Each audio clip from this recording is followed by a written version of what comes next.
Before I came to Mohe, the only thing that I knew about this place was that it was the most northern town in all of China bordering Russia. And they say that I might be able to see the northern lights from here. So I'm hoping that I will see them. But in the meantime, I'm just looking forward to spending some time in a place that only gets a couple of hours of nighttime over the summer months. Welcome to Travelogue. I'm Michelle Lin.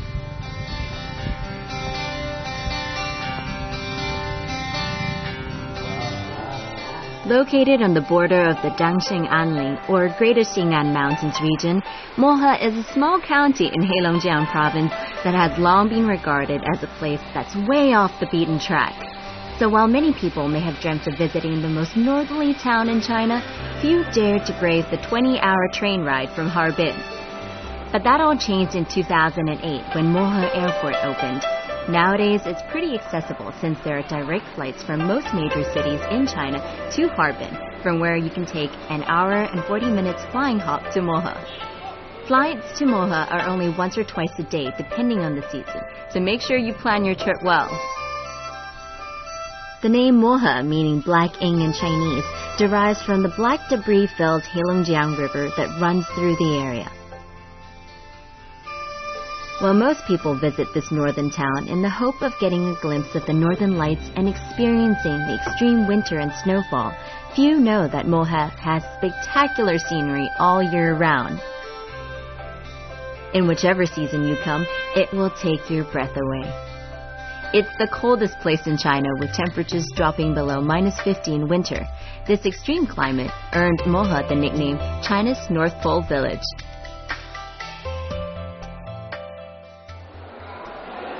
I didn't expect a place dubbed North Pole Village to have many hotels, let alone 4-star establishments. So I was happy to discover there are many hotels and hostels spread across town. We stayed at the Jinma Hotel, the most luxurious hotel in town, and I can safely tell you that it comes up to par with most 4-star hotels in China's major cities. Now, if you don't fancy a Chinese breakfast, there is a continental menu available throughout the day, and for those of you who are internet dependent like I am, you'll be happy to know there's a connection in all the rooms. You may be way up north, but don't worry, you'll still be connected to the outside world. One of the first things you'll notice about Mohe town is that the main street is filled with new European-style buildings meant to emphasize Mohe's proximity to Russia. That they had to be built in the first place was due to the Great Fire of 1987 that wiped out virtually the entire county. I head over to a museum in town dedicated to the fire to find out a little more about the devastation which was wrought on the entire Greater Xing'an Mountains area, not just Mohe. It's shocking to hear that it took 28 days to fight the fire after it started on the 6th of May 1987, a date that is ingrained in the minds of the locals. The Great Fire swept across an area of over 1 million hectares, wiping out everything in its path, forests, towns, and homes, and claiming 211 lives. Can you imagine all this pain and wreckage just because of one cigarette? The fact that this museum stands here today is living proof that people can overcome anything. You know, tourists and locals both can come here and remember this day, but they know that outside, it's everything is being rebuilt.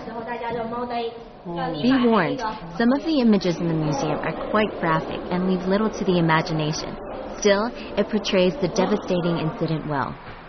In Mohe, the only places left standing were a school, a toilet, a graveyard, and a portion of the forest.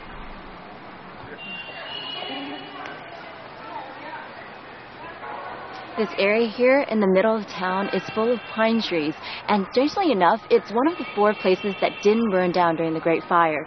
If you go around, most of these trees are pretty much older than I am. This is one of the only one that I've found that's around my age. It's not by accident that a grove of pine trees lies in the heart of town. After the fire, the town was rebuilt around this surviving patch of green as a reminder of Mohe's past. Most of the trees here are several hundred years old, and while they lack the presence one would expect of trees that age, don't let their size fool you.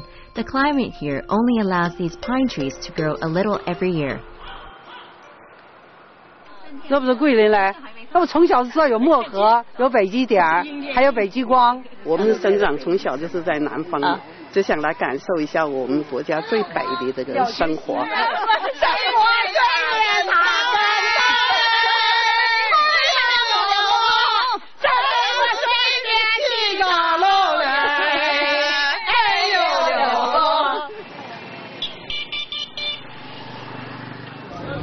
Walking through town, I chance upon a local market, something I never ever say no to.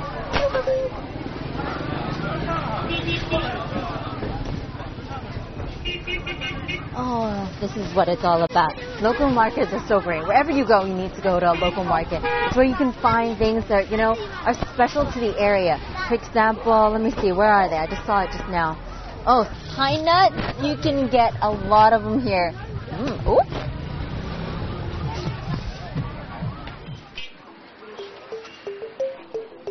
For those of you who are into organic produce, you'll be happy to know that most of the nuts here are grown locally or picked straight from the surrounding forest. I don't think I've seen that many different types of mushrooms anywhere. I was starting to wonder why I didn't recognize most of the mushrooms, but I'm told they're actually wild mushrooms from the nearby forest and are known for their medicinal properties.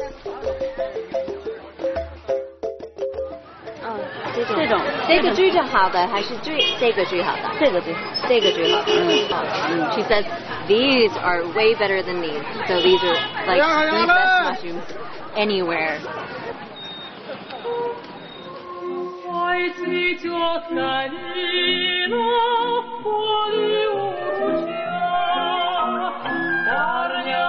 I've been told there's a traditional Russian bread house in town, and who am I to say no to a few carbs?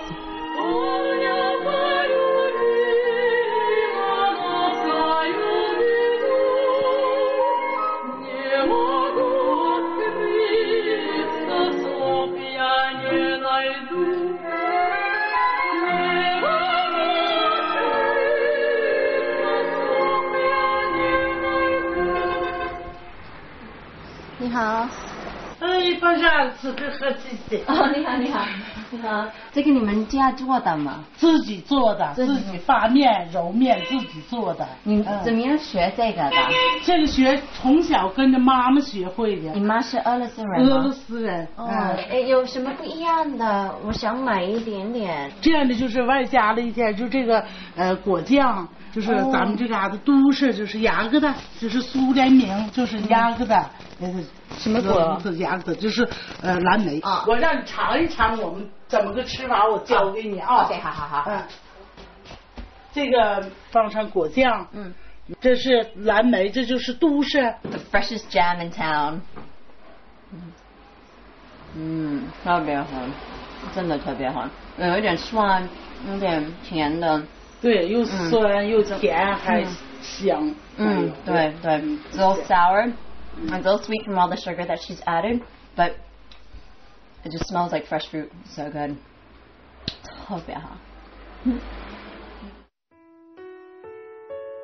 Even during the warmer months, the temperature here varies drastically between day and night, so you may be interested in a large freestanding thermometer in town that lets you know just how cold you are. The average annual temperature here is around -4 degrees Celsius, and with temperatures dropping to -40 and 50 degrees during the winter, it's really no wonder Mohe can claim to be the coldest place in China.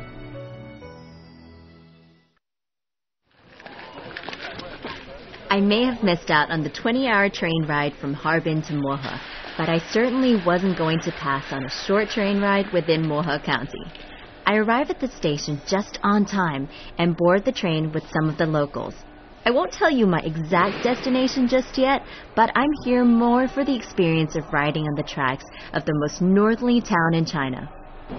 The railway system plays a key role in these less accessible northern regions. It transports the coal and wood from the towns up north down to the central regions of China. In Heilongjiang province, there are 60 railway lines, including a section of the Eurasian Land Bridge, which is a railway connecting China and eastern Russia with seaports in Western Europe.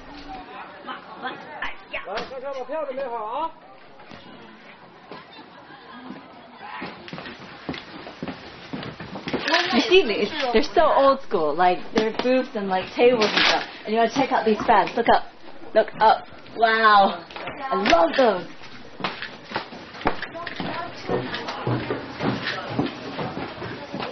This is really vintage. It's like a vintage train.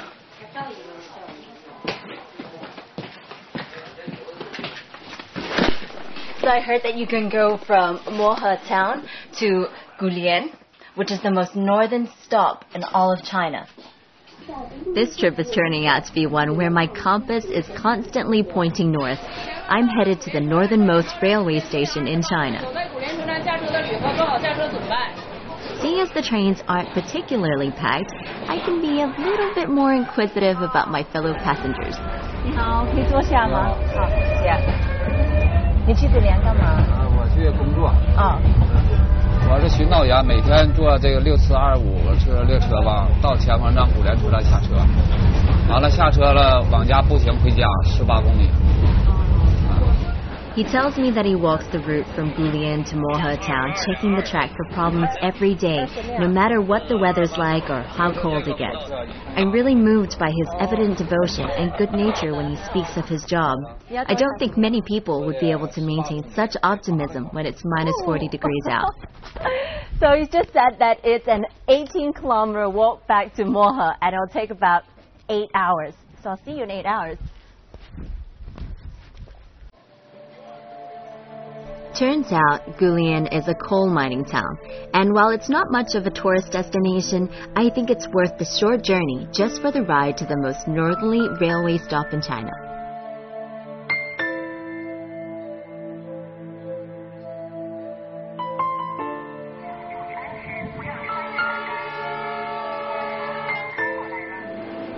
For those of you without time constraints, consider taking the train. It's the best way to see the magnificent forests of northern China, which cover a large part of Mohe County.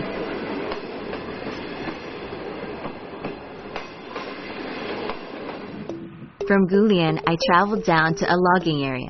Yes, I know it's a very unusual place to visit, but after the Great Fire, a lot of emphasis was placed on environmental protection and sustaining the regenerated forest areas.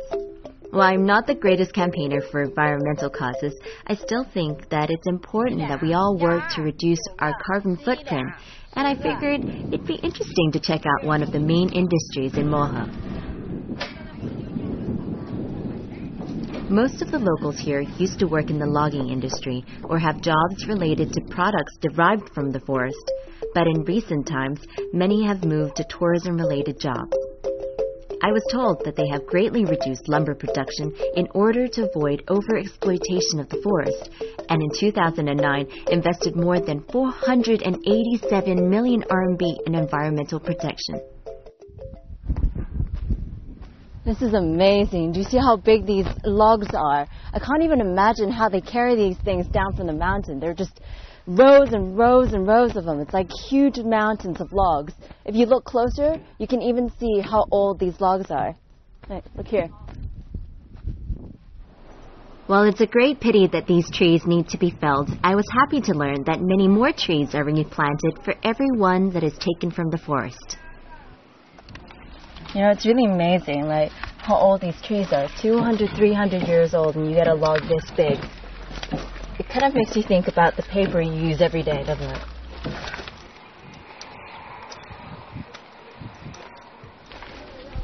Keep really quiet. Oh, feel it. It's such a surreal feeling just going through this. Right? You're surrounded by giant logs on both sides, and you're walking through this corridor of logs. Just listen to your footsteps. Nice.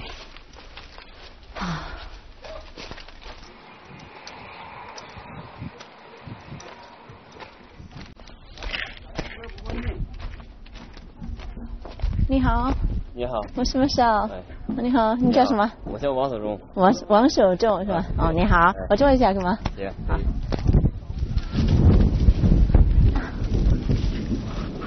你在这干活几年了？干活得20来年了吧。哇，是每天1年365天吗？不对，都是冬天。冬天11月份到3月份吧，这个季节。这个细的？哎，对。100年多啊？没有100年，这细的也得20-30年了，那粗的都得70-80年，100多年。哦。如果你们锯树怎么样锯树的？一个锯手，一个扛直杆的。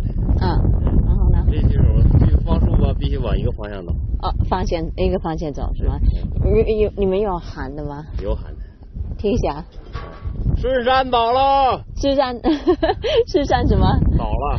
狮山倒了，我教你英语的 ，OK。Timber。挺好的。挺好的。In the past, Mohe was known for its gold, and a lot of people from many different countries would come here just to pan for gold.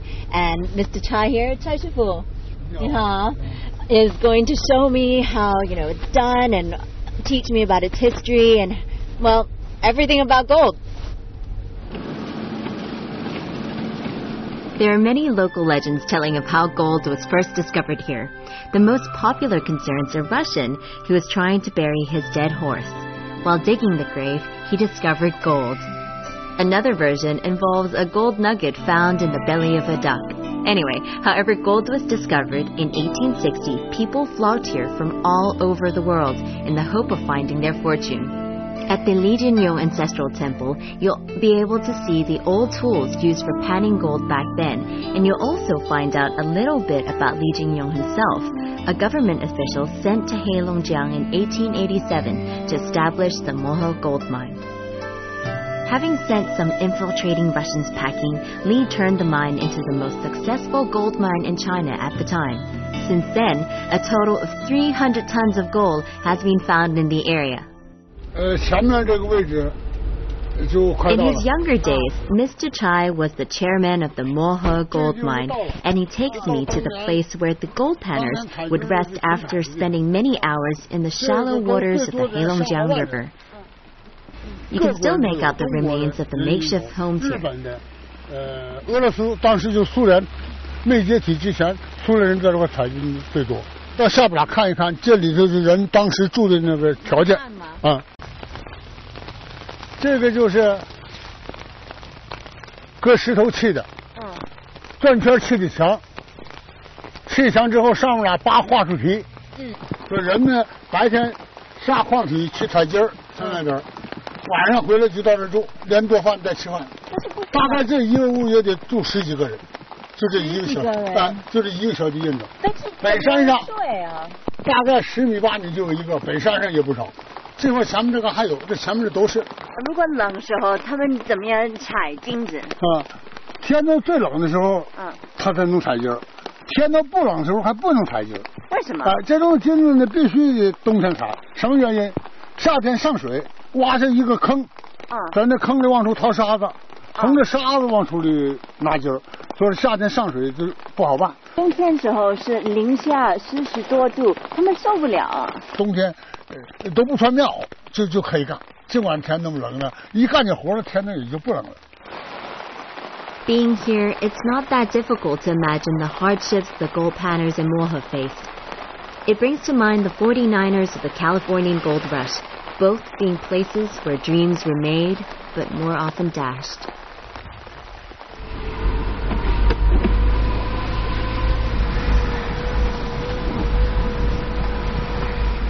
Panning for gold on a cold, rainy, or winter's day probably wasn't the most ideal circumstance the men of the past would have wanted to find themselves in. But knowing that my survival doesn't depend on finding gold, I'm more than happy to brave the weather. In the past, Yanjigo was the gold production base, but nowadays, tourists can come here to experience their own gold rush. And if you have a little patience and ample luck, you might just find your own fortune here.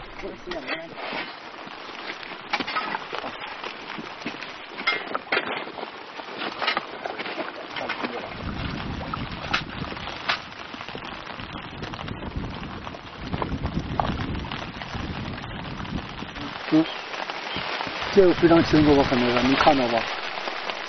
这能看到啊？这有几个啊？这还有几个？哇！也行，也挺好。 Do you see how small this is? How many of these would you need to make a ring? Tiny.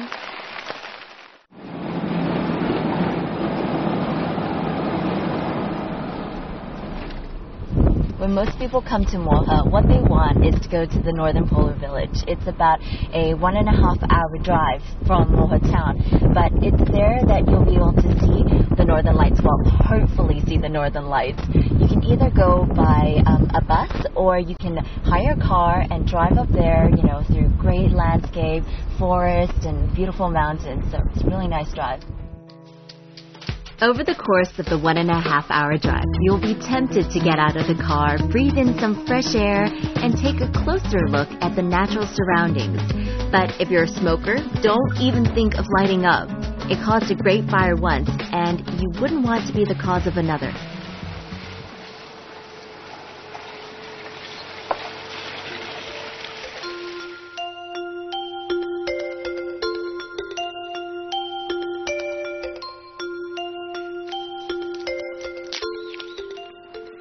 This is so beautiful. Look, it's bark from the white birch tree, and a lot of the locals here use it to make these beautiful pictures.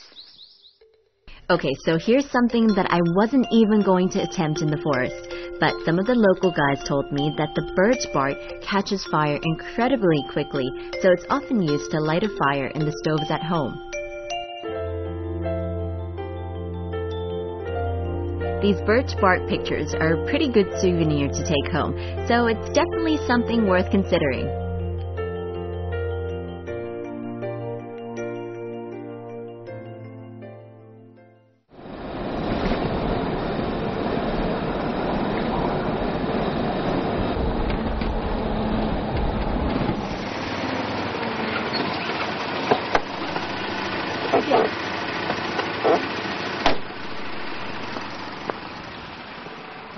Okay, I recognize the characters Bei and Chun, so I'm guessing that I'm at the right place and we're at Beijichun, the North Pole village. I'm finally here.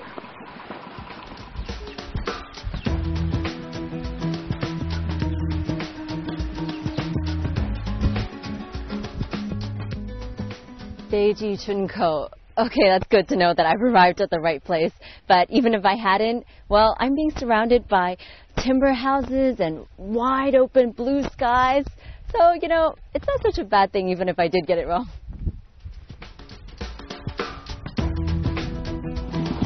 Hi, 能带上我去吗？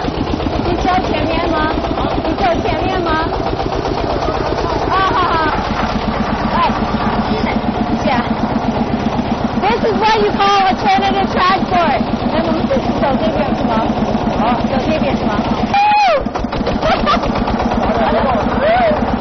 The people in the stores are really nice. I just asked him if he knew where I wanted to go, and he was just like, yeah, I know the way to that place. I'll take you. And he's transporting Earth at the moment, so I'm like, all right, you know, we'll just jump on the track-like thing and go. The most important thing to do when you get here is to find the spot that marks the most northerly point in Mohe, and therefore in China. You'll be happy to know that from the village, it's an easy walk across the grassland to this point.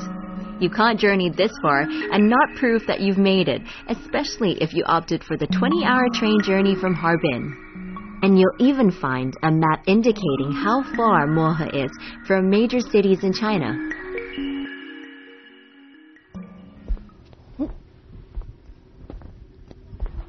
Sure, you can walk from Beijing to Mohe. It's only 1,568 kilometers if you're up to the task. This point here, though, where I'm standing, this is the most northern tip of China. You're at the north of the north.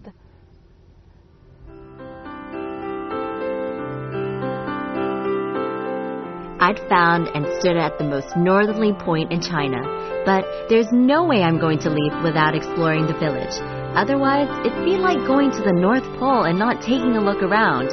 Now, I hear that it's a tiny village, but there's no place too big or too small for Travelogue to explore. So join me in the next episode as I continue to journey through Mohe in the hope of seeing the Northern Lights.